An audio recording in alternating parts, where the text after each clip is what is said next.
Chapter 1 मानवता अहिंसा है। विदेशों में धर्म प्रचार करने के बाद स्वामी विवेकानंद वेल्लोर में श्री रामकृष्ण परमहंस मठ की स्थापना हेतु धन संचय कर रहे थे। भूमि भी खरीद ली गई थी। इसी दौरान कलकत्ता में प्लेग की महामारी फैल गई। स्वामी विवेकानंद ने फौरन मठ निर्माण योजना स्थगित कर दी एवं एकत्रित की गई समस्त धनराशि लेकर रोगियों की सेवा में लग गए। एक भक्त ने चिंतित स्वर में उनसे पूछा, अब मठ का निर्माण कैसे होगा? स्वामी जी ने दृढ़ स्वर में कहा, मठ सेवा से अधिक इस समय मानव सेवा जरूरी है। मठ की निर्मित बाद में भी संभव है, मगर गया हुआ मानव हाथ नहीं आएगा। मठ का निर्माण मानव धर्म से ऊपर नहीं है। मनुष्य के लिए मानवता सर्वोपरि है। साइलेंट मैसेज यह है, मानवता के अभाव में अहिंसा की डोर थामी नहीं जा सकती, क्योंकि अहिंसा धर्म का शुभारंभ मानवता से होता है। भगवान महावीर कहते हैं, अहिंसा मानव जीवन का वरदान है। मानवता का महान स्वरूप बिना अहिंसा के उजागर नहीं होता। यही कारण है अहिंसा के अभाव में जिंदगी को मनुष्यता के आदर्श सांचे में ढालना संभव नहीं। इसलिए अहिंसा का स्वरूप समझना होगा। सोचो, अहिंसा का स्वरूप जब सर्वत्र प्रसारित है, सर्व स्वीकारी है और श्रेष्ठ है, तो उसका स्थान कहां नहीं होगा? खेद पूर्वक कहना होगा, आज अहिंसा का अर्थ सिकुड़ गया है। उसकी सर्वमान्यता मर्यादित होती जा रही है। इतना ही नहीं, उसकी ग्राहकता एवं धारकता भी सीमित नजर आ रही है। अधुना युग में अहिंसा को जीव दया और जीव रक्षा की परिधि में ही बांध दिया गया है, जो अहिंसा का प्रारंभिक रूप है। एक बार विचार करो, प्रत्यक्ष हिंसा तो प्रकट है ही, मगर अप्रत्यक्ष हिंसा ऐसी है जो गुप्त रूप से कार्य कर रही है। यही कारण है आज की दैनिक भाषा तथा व्यवहार में हिंसा विभिन्न रूपों में अपना वर्चस्व जमा रही है।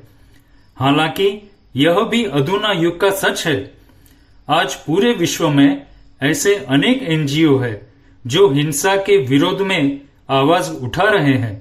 फिर भी दूसरी ओर व्यवसायिक लाभ हेतु मानव हो या पशु पक्षी हो, सबका कितनी निर्ममता से पीड़न किया जा रहा है, जिसे शब्दों में बयान नहीं किया जा सकता। सोचो, यह कैसी विडंबना है। क्या आप नहीं जानते, विश्व के अनेक भागों में आज भी मानवीय यंत्रणा विस्तृत पैमाने पर जारी है। सुख सुविधा की पूर्ति हेतु मानव स्वार्थ साधन के उपकरण रूप में सोच विचार कर पूरी प्लानिंग के साथ हिंसा कर रहा है। एक और स्वाद एवं स्वार्थ अपना सिरा उठा रहे हैं, तो दूसरी ओर आक्रोशपूर्ण आक्रामकता का दौर है। इनके बीच में हिंसा के जो अनेक रूप है, वे महाभयंकर है।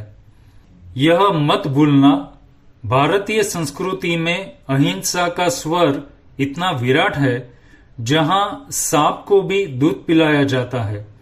विचारणीय है, जो सांप मनुष्य के प्राणों का शत्रु है, उसे भी यहां मित्र की तरह पूजा जाता है। मगर आज मित्र पर भी भरोसा रखना मुश्किल है। ऐसा नहीं है पाश्चात्य संस्कृति दयाविहीन है, मगर उनकी अहिंसा भावना एक तरफा है। तभी तो मांसाहार भोजन करते हुए उनका दया भाव दब जाता है। यह भी सर्वविदित है, विदेशी लोग आज करुणा के नाम पर कुत्ता, बंदर या बिल्ली को अपने घर में अपने जैसी तमाम सुविधाएं प्रदान करते हैं, मगर उन्हें मांसाहार खिलाते हुए उन्हें अहिंसा का विचार ही नहीं आता।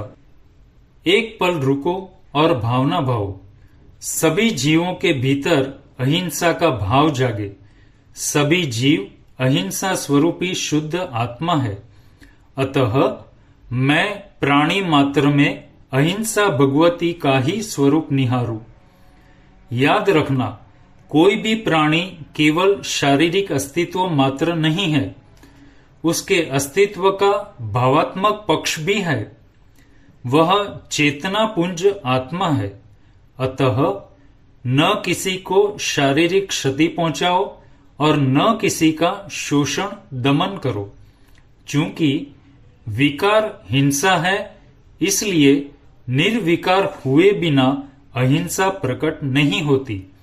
इसलिए आज से ही विकार परिहार की साधना प्रारंभ करो।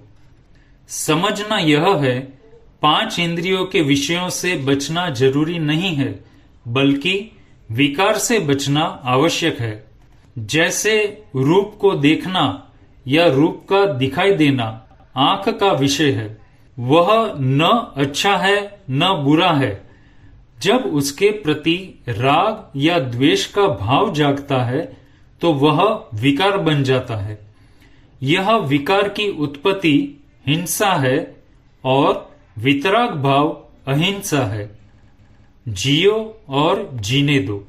जीव मात्र का सम्मान करो, उन्हें सुविधा प्रदान करो और उनकी सुरक्षा करना भी मत भूलो।